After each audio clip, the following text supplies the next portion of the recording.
Welcome to my channel. I'm Screen Recorder, and today I will be talking about storytelling the Friendly Frog Part 2. So let's look forward to it. So this was the last sentence from the Part 1, the Friendly Frog. The frog promised to remain with her and did her best to comfort her. It is now time to return to the king. So long as the enemy kept him confined within his capital, he could not regularly send messengers to the queen. But at the length, after many sorties, he forced the enemy to raise the siege. This success gave him pleasure, not so much on his own account as for the sake of the queen, who could now be brought home in safety. He knew nothing of the disaster which had befallen her, for none of his retinue had dared to tell him of it. They had found in the forest the remains of the chariot, the runaway horses, and the apparel in which she had driven forth to find her husband, and being convinced that she was killed or devoured by wild beasts, their one idea was to make the king believe that she had died suddenly.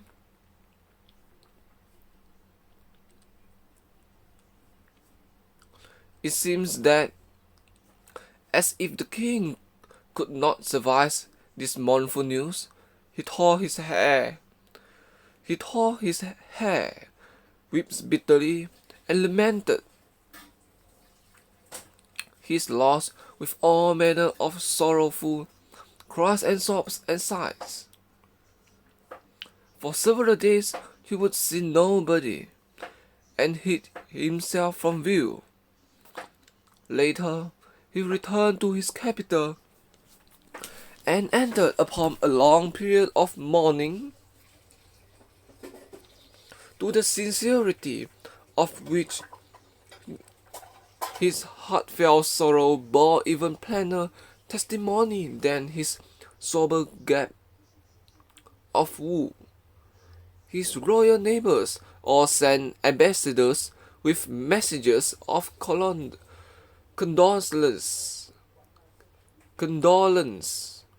and when the ceremonies proper to these occasions were at length over, he proclaimed a period of peace.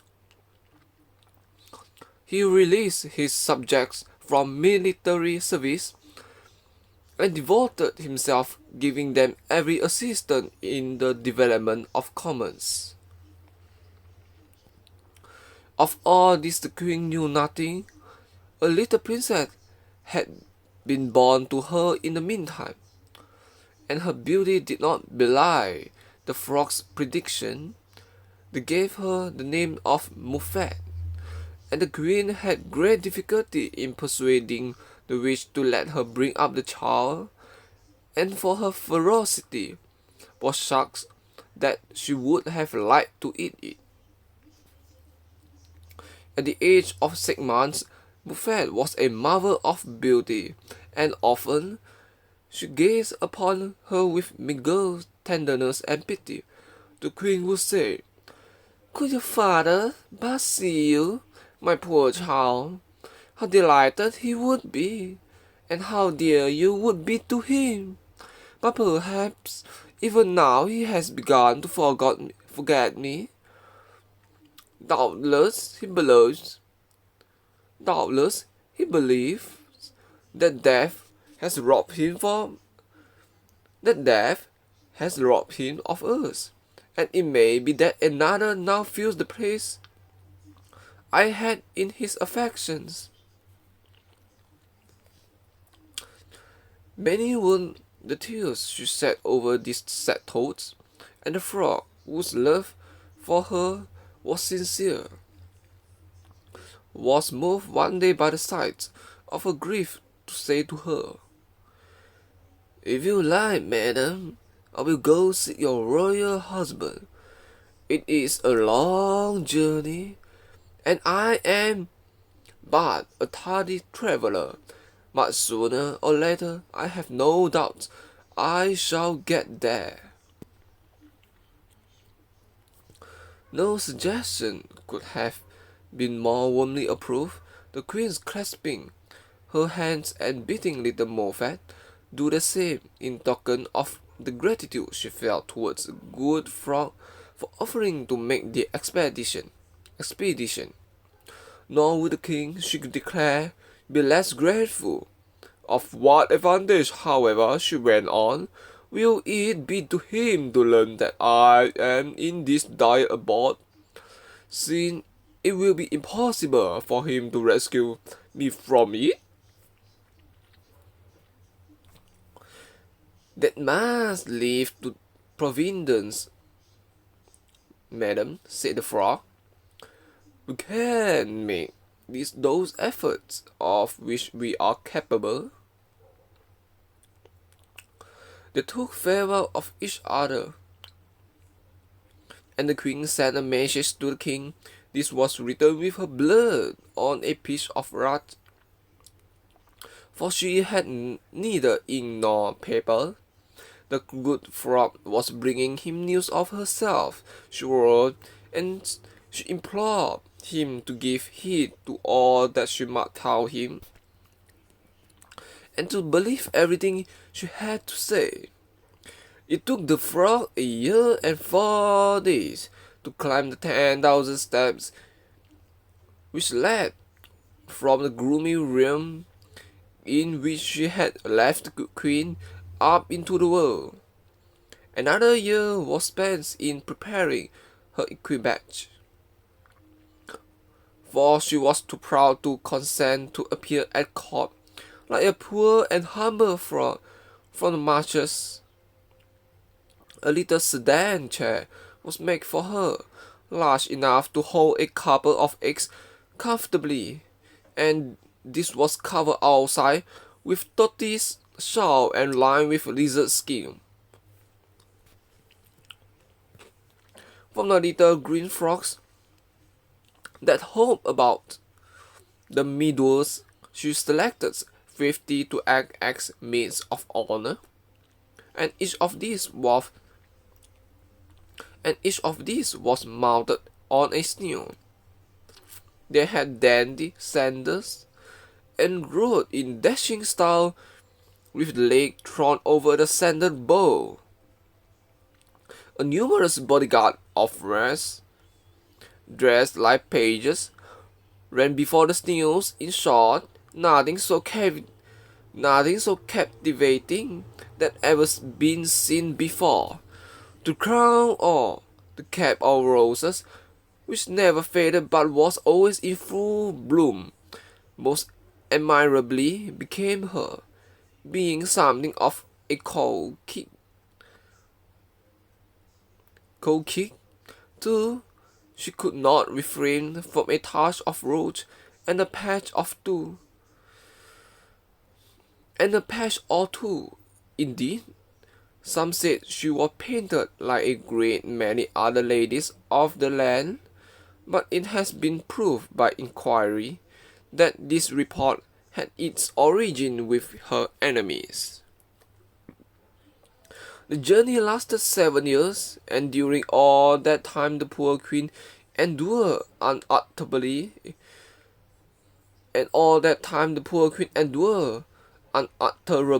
pain and suffering. Had it not been for the solace of the beautiful Moffat, she must have died 100 times. Every word that the dear little creature uttered filled her with delight. Indeed, with the exception of the lion witch,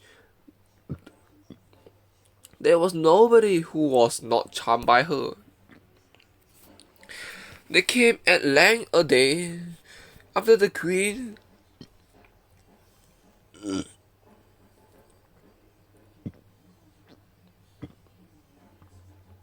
There came at length a day, after the queen had lived for 6 years in this dismal region, when the witch told her that she could go hunting with her, on condition that she yielded up everything which she killed. The queen's joy when she once more saw the sun may be imagined, though at first she thought she would be blinded, so unaccustomed to its light had she become. She quick and lively was moved, even at 5 or 6 years of age, that she never failed in her aim, and mother and daughter together were thus able to appease somewhat the fierce instincts of the witch. Meanwhile, the frog was travelling over hills and valleys, day or night. She never stopped, and at last she came nigh to the capital, where the king was now in residence. To her astonishment, signs of festivity met her eye at every turn. On all sides there was merriment, songs, and dancing, and the nearer she came to the city, the more festive seemed the mood of the people. All flocked with amazement to see her rustic retinue, and by the time she reached the city, the crowd had become so large that it was the difficulty she make her way to the palace. At the palace all was splendor, for the king, who had been deprived of his wife's society for 9 years, had at last yielded to the petitions of his subjects, and was about to wed a princess who possessed many amiable qualities, though she lacked admittedly the beauty of his wife. The good frog descended from her sedan chair, and with her attendants in her train entered the royal presence. To request an audience was unnecessary, for the king and his intended bride and all the princesses were much too curious to learn why she had come to think of interrupting her. "Sire," said the frog, "I am in doubt whether the news I bring will cause you joy or sorrow. I can only conclude from the marriage which you are proposing to celebrate that you are no longer faithful to your queen." Tears fell from the king's eyes. "Her memory is as dear to me as ever," he declared. "But you must know, good frog, the monarchs cannot always follow their own wishes. For 9 years now, my subjects have been urging me to take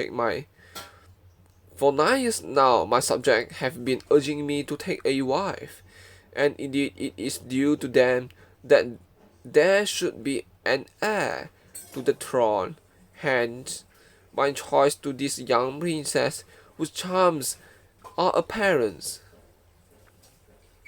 "I warn you not to marry her," rejoined the frog. "The queen is not dead, and I am the bearer of a letter from her, written in her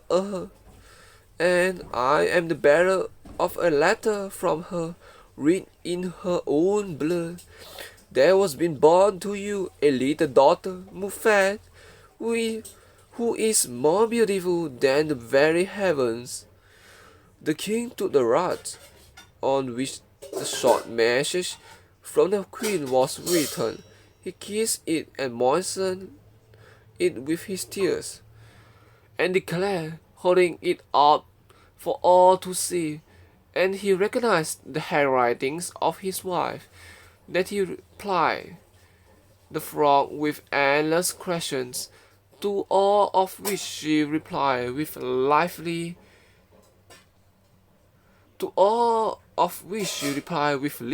intelligence. The princess who was to have been queen, and the envoys who were attending the marriage ceremony, were somewhat out of countenance. Sire, said one of the most distinguished guests, turning to the king, can you contemplate the breaking of your solemn plague upon the world of a toad like that? This scum of the marshes has the audacity. This scum of the marshes has the audacity to come and lie to the entire court, just for the gratification of being listened to. I would have you know, your excellency, replied the frog, that I am no scum of the marshes, seeing you force me to displace my powers. Hither, fairest all! At these words, the frogs, the rats, the snails, and the lizards all suddenly ranged themselves behind the frog, but in place of their familiar natural forms, they appear now as tall, majestic figures, handsome of mien, and with eyes that outshone the stars. Each wore a crown of jewels on his head, while over his shoulders hung a royal mantle of velvet lined with ermine, the train of which was borne by dwarfs. Simultaneously, the sound of trumpets, drums, and hautboy filled the air with martial melody, and all the fairies began to dance a ballad, with steps so light that the least spring lifted them to be vaulted ceiling of the chamber. The astonishment of the king and his future bride was in no way diminished. The astonishment of the king and his future bride was in no way diminished when the fairy dances suddenly changed before their eyes into flowers, jasmine, jonquils, violets, roses, and carnations, which carried on a dance just as though they were possessed of legs and feet. It was as though a flower bed had come to life, every moment of which gave pleasure alike to eyes and nostrils.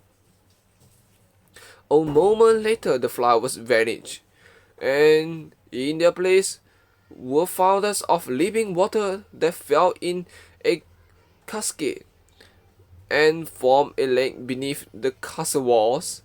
On the surface of the lake were little boats, painted and gilt, so pretty and dainty that the princess challenged the ambassadors to a voyage. None hesitated to do so, for they thought it was all a gay pastime, and a merry prelude to the marriage festivities. But no sooner had they embarked than boats, fountains, and lake vanished, and the frogs were frogs once more. Sire, said the frog, when the king asked what had become of the princess, your wife alone is your queen. Were my affection for her less than it is, I should not interfere. But she deserves so well, and your daughter Mufat is so charming, that you ought not to lose one moment in setting out to their rescue. I do assure you, Madam Frog, replied the king, that if I could believe my wife to be alive, I would shrink from nothing in the world for sight of her again. Surely, said the frog, after the marvels I have shown you, there ought not to be doubt in your mind of the truth of what I say. Leave your realm in the hands of those whom you can trust, and set forth without delay. Take this ring. It will provide you with the means of seeing the queen and of speaking with the lion which, notwithstanding that she is the most formidable creature in the world. The king refused to let anyone accompany him, and after bestowing handsome gifts upon the frog, he set fought. "Do not lose heart," she said to him. "You will encounter terrible difficulties, but I am convinced that your desires will meet with success." He plucked up courage at these words and started upon the quest of his dear wife. Though he had only the ring to guide him, now Moffat's beauty became more and more perfect as she grew up, and all the monsters of the lake of quicksilver were enamored of her, hideous and terrifying to behold. They came and lay at her feet. Although Moffat had seen them ever since she was born, her lovely eyes could never grow accustomed to them, and she would run away and hide in her mother's arms. "Shall we remain here long?" she asked. "Are we never to escape from misery?" The queen would answer hopefully, so as to keep up the spirits of the child, but in her heart hope had died. The absence of the frog and the lack of any news from her, together with the long time that had passed since she had heard anything from the king, filled her with the grief and despair. By now it had become a regular thing for them to go hunting with the lion witch. The latter liked good things and enjoyed the game which they killed for her. The head of the feast of the quarry was all the share they got, but there was compensation in which allowed to look again upon the daylight. The witch would take the shape of the lioness, and the queen and her daughter would seat themselves on her backs. In this fashion they ranged to the forest a-hunting. One day, when the king was resting in a forest to which his ring had guided him, he saw them shoot by like an arrow from the bow. They did not perceive him, and when he tried to follow them, he lost sight of them completely. The queen was still as beautiful as of old, despite all that she had suffered, and she seemed to her husband more attractive than ever, so that he longed to have her with him again. He felt certain that the young princess with her was his dear little Muffet, and he resolved to face death 1,000 times rather than abandon his intention of rescuing her. With the assistance of the ring, he penetrated to the gloomy region in which the queen had been for so many years. His astonishment was great to find himself descending to the center of the earth, but with every new thing that met his eyes, his amazement grew greater. The lion's witch, from whom nothing was hid, knew well the day and hour of his destined arrival. Much did she wish that the powers in league with her could have ordered things otherwise. But she resolved to pit her strength against his to the full. She built a palace of crystal which floated in the midst of the lake of quicksilver, rising and falling on his waves. Therein she imprisoned the queen and her daughter, and assembling the monsters, who were all admirers of Muffet, she gave them this warning: "You will lose the beautiful princess if you do not help me to keep her from a gallant who has come to bear her away." The monsters vowed that they would do everything in their power, and forthwith they surrounded the palace of crystal. The less heavy stationed themselves upon the roofs and walls, others mounted guard at the doors, while the remainder filled the lake. Following the dictates of his faithful ring, the king remained first to reach caverns.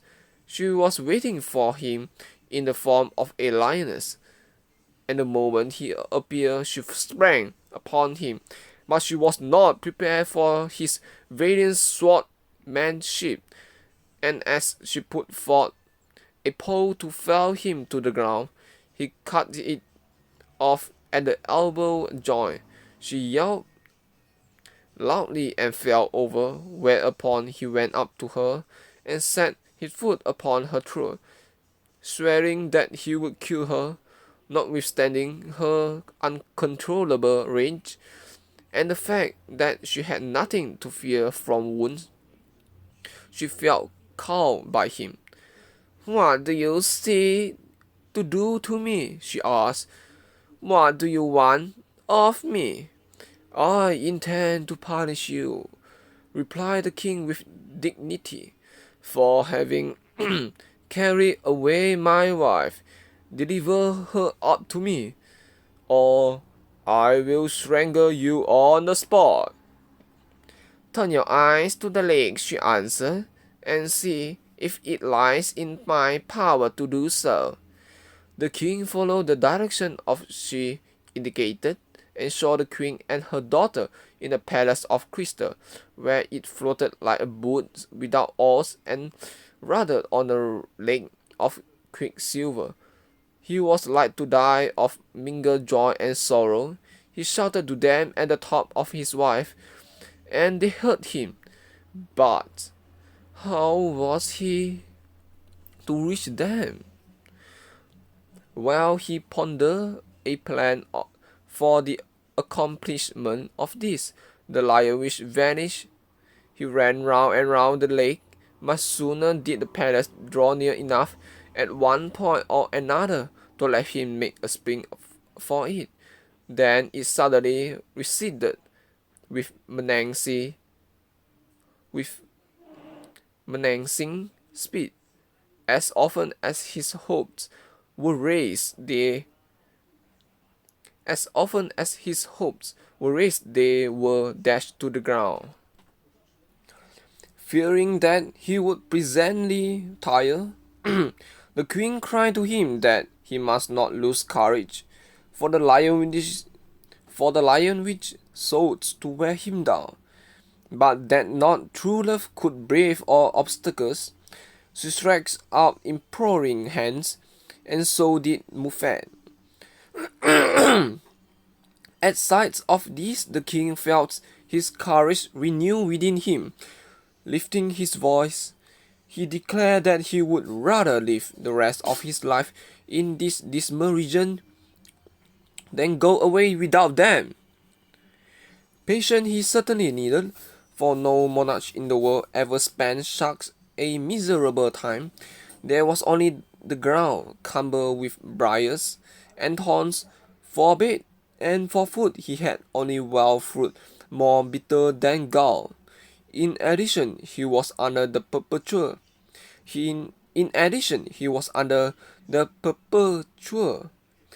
necessity of defending himself from the monster of the lake. 3 years went by in this fashion, and the king could not pretend that he had gained the least advantage. He was almost in despair, and many a time was tempted to cast himself into the lake. He would have done so without hesitation had there been any hope that thereby the sufferings of the queen and the princess could be alleviated. One day, as he was running after his custom from one side of the lake to the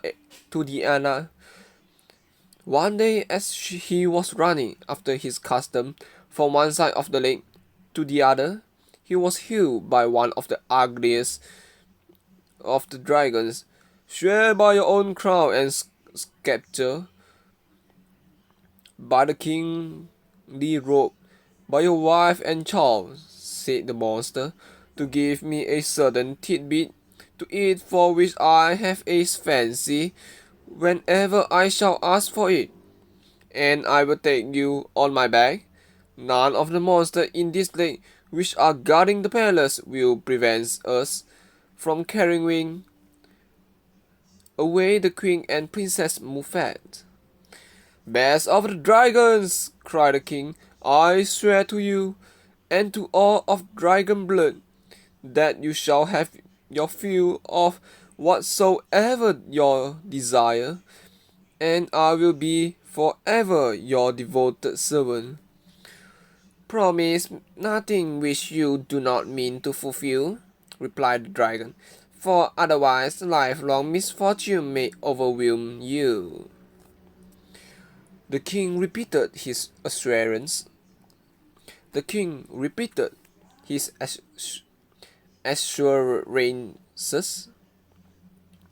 for he was dying of impatience to regain his beloved queen, and mounted the dragon just as though he were the most dashing of steeds. But now the other monster rushed to bar the way. The combat was joy, and none was audible save the hissing of the serpents, nose visible save the brimstone, fire and sulphur, which were blanched forth in every direction.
The king reached the palace at last, but there fresh efforts were required of him, for the entrances were defended by bats and owls and ravens. But even the boldest of these was torn to pieces by the dragon, who attacked them tooth and nail. The queen, too, who was a spectator of this savage fight, kicked down chunks of the wall, and armed with these helped her dear husband in the fray. Victory at length rested with them, and as they flew to one another's arms, the enhancement was brought to an end by a thunderbolt which plucked into the lake and dried it up. The friendly dragon vanished along with all the other monsters, and the king found himself, by what means he had not the least idea, home again in his own city, and seated, with his queen and Muffet beside him, in a splendid dining hall before a table laid with the richest fare. Never before was there such amazement and delight as theirs. The populace came running for a sight of the queen and princess, and to add to the wonder of it all, the latter was seen to be attired in apparel of sharks, magnificent that the gaze was almost dazzled by her jewel. You can easily imagine what festivities now took place at the palace. There were masquerades and tournaments with tilting at the ring which attracted the highest princes from all over the world. Sorry.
Even more were these drawn by the bright eyes of Muffet. Amongst the handsomest and most accomplished in skill at arms, there was none anywhere who could outshine Prince Muffet. He won the applause. He won the applause. He won the applause. He won the applause and admiration of all, and Muffet, who had hitherto known only dragons and serpents, was not backward in according him her share of praise. Prince Muffet was deeply in love with her, and not a day passed but he showed her some fresh attention in the hope of gaining her favor. In due course he offered himself as a suitor, informing the king and queen that his realm was of a richness and extent that might well claim their favorable consideration. The king replied that Muffet should make her own choice of husband, and his only wish was to please her and make her happy. With this answer the prince was well satisfied, for he was already aware that the princess was not indifferent to him. He offered her his hand, and she declared that if he were not to be her husband, then no other man should be. Prince Muffet threw himself in rapture at her feet, and exacted, lover-like, a promise that she would keep her word with him. The prince and princess were betrothed, and Prince Muffet then returned to his own realm in order to make preparations for the marriage. Muffet wept much at his going, for she was oppressed by an inexplicable presentiment of evil. The prince likewise was much downcast, and the queen, noticing this, gave him a portrait of her daughter, with an injunction to curtail the splendor of his preparations rather than allow his return to be delayed. The prince was nothing loath to obey her behest, and promised to adopt a course which so well consulted his own happiness. One day, when she was in the queen's apartment, the king rushed in. Tears were streaming down his face as he looked at his daughter in his arms and cried aloud, "Alas, my child! O wretched father! O miserable king!" Sobs choked his utterance. and he could say no more. Greatly alarmed, the queen and princess asked him what had happened, and at last he got out that there had just arrived an enormously tall giant who professed to be an envoy of the dragon of the lake, and that in persuasion of the promise which the king had given in exchange for assistance in fighting the monster, the king demanded that he should give up the princess, as he desired to make her into a pie for dinner. The king added that he had bound himself by solemn oaths to give the dragon what he asked, and in the days of which we are telling, no one ever broke his word. The queen received this dire news with piercing shrieks, and clasped her child to her bosom. "My life shall be forfeit," she cried, "ere my daughter is delivered up to this monster. Let him rather take our kingdom and all that we have. Unnatural father, is it possible you can consent to such cruelty? What? My child to be made into pie? The bare notion is intolerable. Send the grim envoy to me. It may be the spectacle of my anguish will soften his heart." The king said nothing, but went in quest of the giant. He brought him to the queen, who flung herself at the feet with her daughter. She begged him to have mercy and to persuade the dragon to take all that they possess, but to spare Mufat's life. The giant replied, however, that the matter did not rest with him. The dragon, he said, was so obstinate and so addicted to the pleasures of the table that no power on earth would restrain him from eating what he had a mind to make a meal of.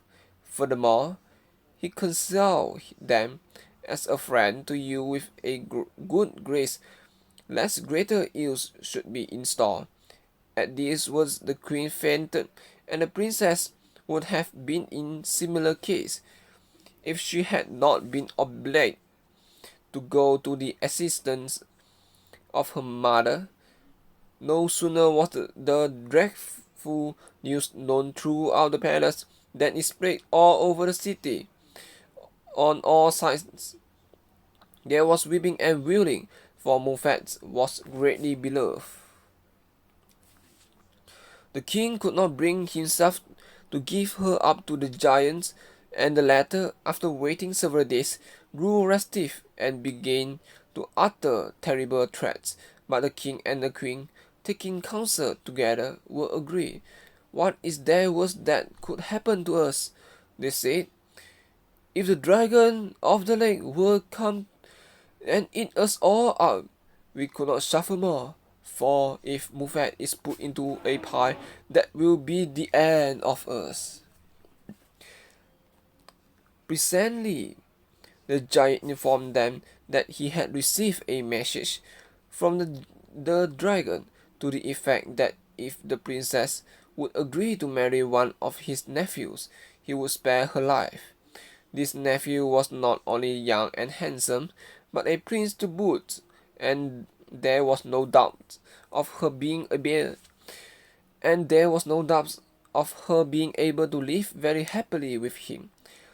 This proposal somewhat exaggerated their grief, but when the queen mentioned it to the princess, she found her more ready to face death than entertain this marriage. "I cannot break faith just to save my life," said Mufat. "You promised me to Prince Mufi, and I will marry no one else. Let me perish, for my death will enable you to live in peace." The king in his turn tried, with many endearments, to persuade her, but she could not be moved. Finally, therefore, it was arranged that she should be conducted to a mountain top. There, to await the dragon. Everything was made ready for the great sacrificial rite, and nothing so mournful had ever been seen before.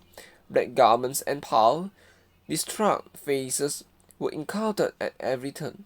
400 maidens of the noblest birth, clad in long white robes and wearing crowns of cypress, accompanied the princess. The long letter was borne in an open litter of black velvet, that all men might behold the wondrous miracle of her beauty. Her tresses, tied with crape, hung over her shoulders, and she wore a crown of jasmine and marigolds. The only thing that seemed to affect her was the grief of the king and the queen, who walked behind her, overwhelmed with the burden of their sorrow. Behind the litter strode the giant, armed from the top to toe, and looking hungrily at the princess, as though already he savoured his share of the dish she was to make. The air was filled with sighs and sobs, and the tears of the spectators made rivulets along the road. "Oh, frog, dear frog," cried the queen, "you have indeed forsaken me. Why give me help in that dismal place, and refuse it to me here? Had I put die then, I should not be mourning the end of my hopes, and I should have been spared the agony of waiting to see my darling Muffet devour." Slowly the procession made its way to the summit of the fatal mountain. On arrival, there the cries and lamentations broke out with renewed force, and a more pitiful noise was never heard before. The giant then directed that all farewells must be said, and a general withdrawal made, and his order was obeyed. Fox in those days were decoy. Fox in those days were disloyal. Fox in those days were disloyal and obedience, and never thought of combating ill fortune. The king and queen, with all the court, now climbed another hilltop, from which they could obtain a view of all that happened to the princess. They had not long to wait, for they quickly expired. A dragon, half a league long, sailing through the sky. He flew laboriously, for his bulk was so great that even 6 large wings could hardly support it. His body was covered all over with immense blue scales and tongues of poison flame. His twisted tail had 50 coils, and another half coil beyond that, while his claws were each as big as a windmill. His jaws were agape, and inside could be seen 3 rows of teeth as long as an elephant's tongues.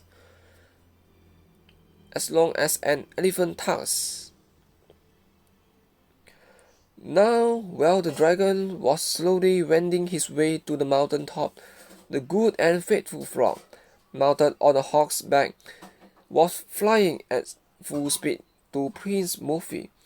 She was wearing her cap of roses, and though he was locked in his privy chamber, she needed no key to enter.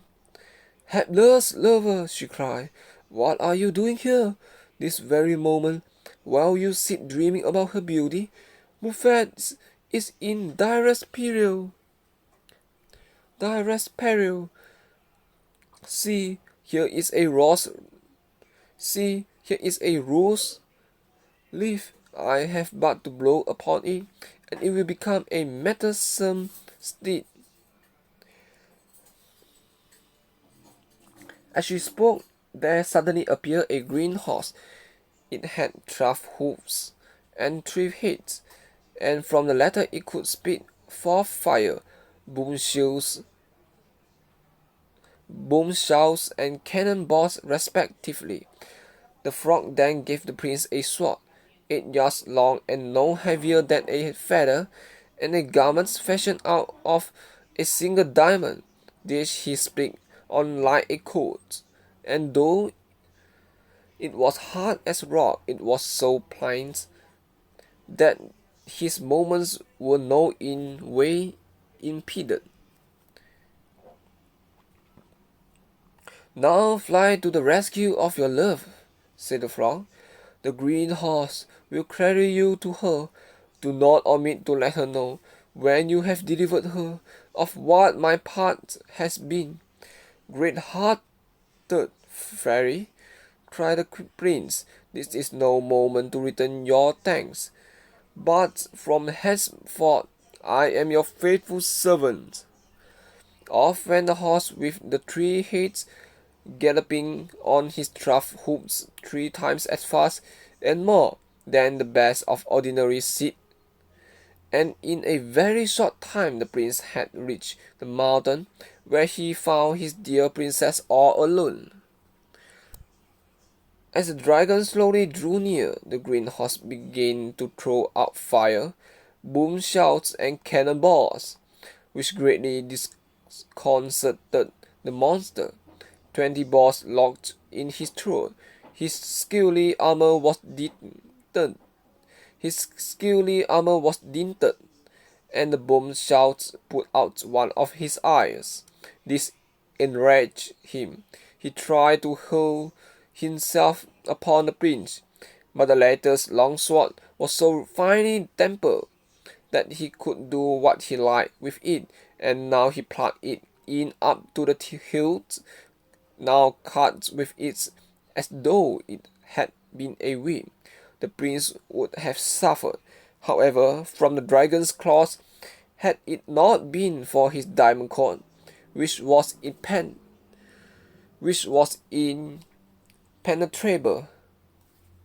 Muffet had recognized her lover from afar, for the gleaming diamond which covered him was transparent, and she was like to die of terror at the risk he ran. The king and queen, however, felt hope rise within them.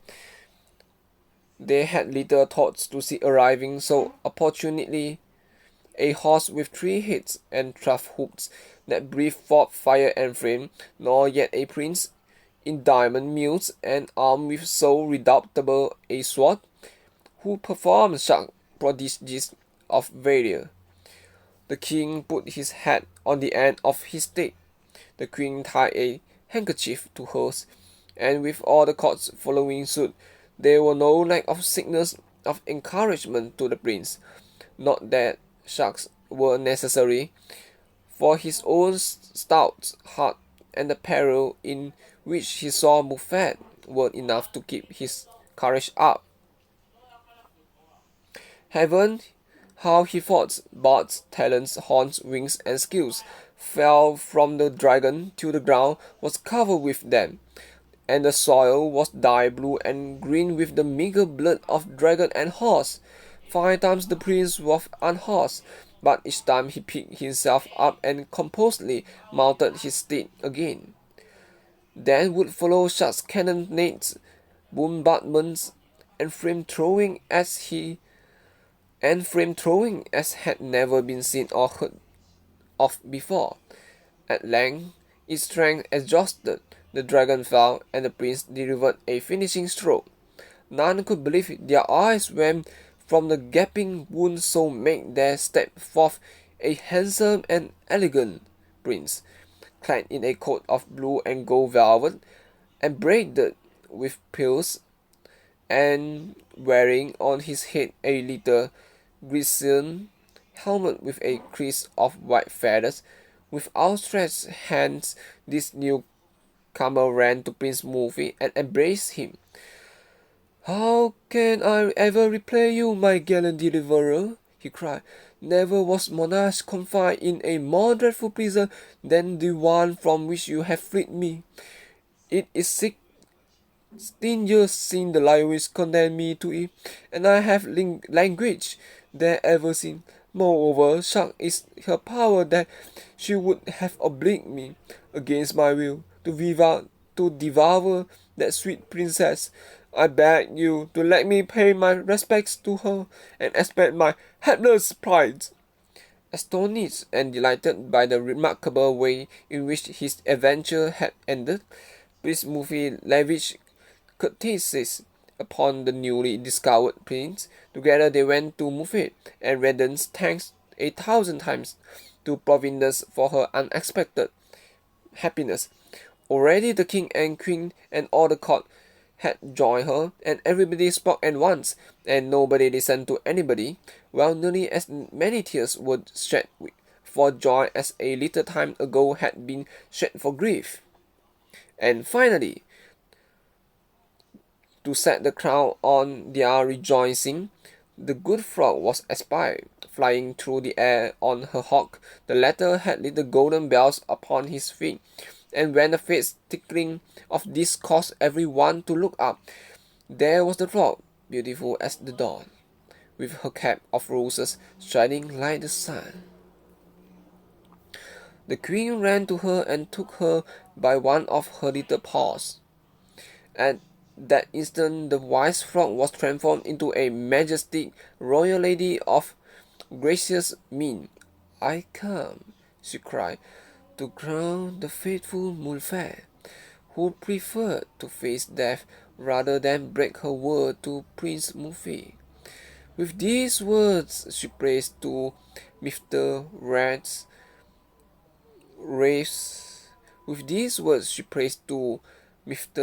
Race upon the lover's head, and at a signal of 3 taps from her wings, the dragon's bones rose up and formed a triumphal arch to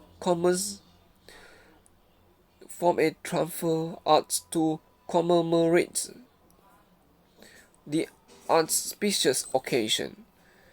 Back to the city went all the company, singing wedding songs as gladly as they had previously, with sorrow bewailed the sacrifice of the princess. On the morrow of the princess took place, and with what festivities it was solemnized may be left to the imagination. The end. This is the end of the storytelling, The Friendly Frog. So, last but not least, remember to subscribe to my YouTube channel, like my video, share my video, and click on the bell. And when you click on the bell, remember to turn on the notification so that you will know when I upload a new video every day. So comment below for any topics you would like to see on my next video, or any opinions or anything you would like to tell me. Just comment below. So we'll see you on the next video. Bye.